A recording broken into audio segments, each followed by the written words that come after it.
Alright guys, this is going to be another little video showing you of a new gun I got. I know y'all have seen a lot of these on my channel because I did some work on some for a few guys. This is a M91 30. It is a Tula M91 30 1943 model. You can tell that the factory stampings on this one are just about gone. I mean, they're almost non-existent. So we're gonna sporterize this gun. I don't think it would look good if we restored it, but this is a factory, where they refurbed it. You can see the factory refurb marks on it. Excuse me. But we're gonna sporterize this gun in the spring.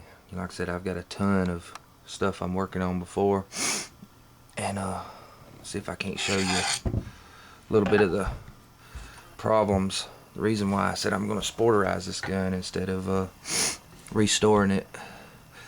The number one reason is because of the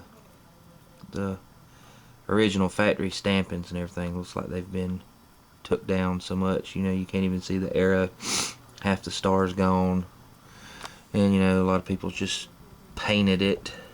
You can tell somebody's tinkered with this gun that really don't know nothing about finishing. I've actually took this gun apart, and you can see right here there's some black spray paint, and right here where somebody's either took some black paint or a marker. But the whole underbelly of this barrel, all down through here, somebody just took black spray paint, because when I cleaned it for the guy, it just come all apart. I mean, all the paint just flaked off, and you can tell where they haphazardly kind of tried to paint up some of the stuff just to make it look aesthetically better. But this is my Mosin now. I've been wanting to get one. I did a lot of work on a buddy of mine who's in Afghanistan. He's back now, and this is the fruits of my labor. It's got a really slick action on it.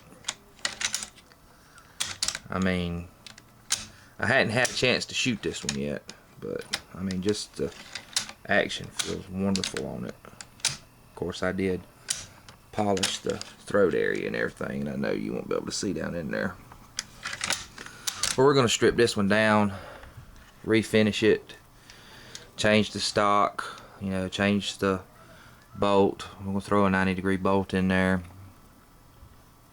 and ditch the hand guards, and make it an open barrel. I think we're going to leave the sight on it just in case we ever, for some strange reason we ever do. I'm not going to grind the drift out the sight and grind the mount off. And but we're gonna build this thing up and refinish it and try to make a nice little sporting rifle out of it. I do want before everybody gets all butthurt and upset about me taking a rifle like this and Bubba-izing it. These guns are a dime a dozen. I mean, you can get them for $100, and to me, if it was one that I was going to restore, the first thing I'd want is probably a hex receiver, or M38 or M44, little carbines. But I'd want some really good factory stampings in it, and like you see right here, and this is just one example, there's others, it's about gone. So, and once that's gone, you can't put them back. So I'm going to take this one down. Like I said, it's probably going to be spring before I can get to it, because I've got a ton of stuff I'm working on. Seems like every time I work on a gun, somebody wants me to do something else to one.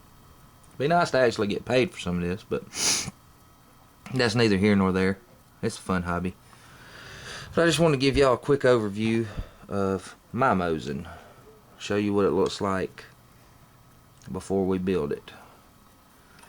The goal is going to be, we're going to try, if I can find a place to shoot, we're going to try and make this into about a 300-yard gun.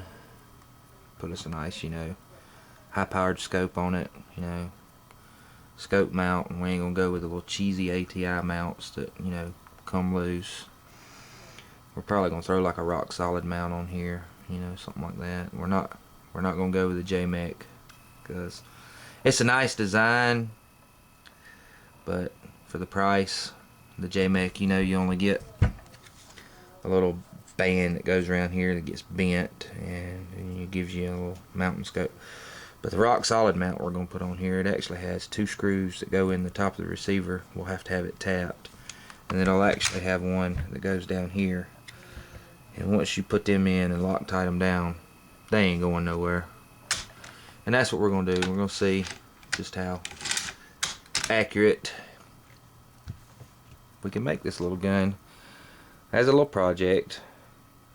Y'all need to go check out my buddy Iraqi veteran 8888. He's doing pretty much similar build. I hate that he's gonna beat me to it, but hey, you know, kudos to him. That's just a little look at my M9130. I finally own one.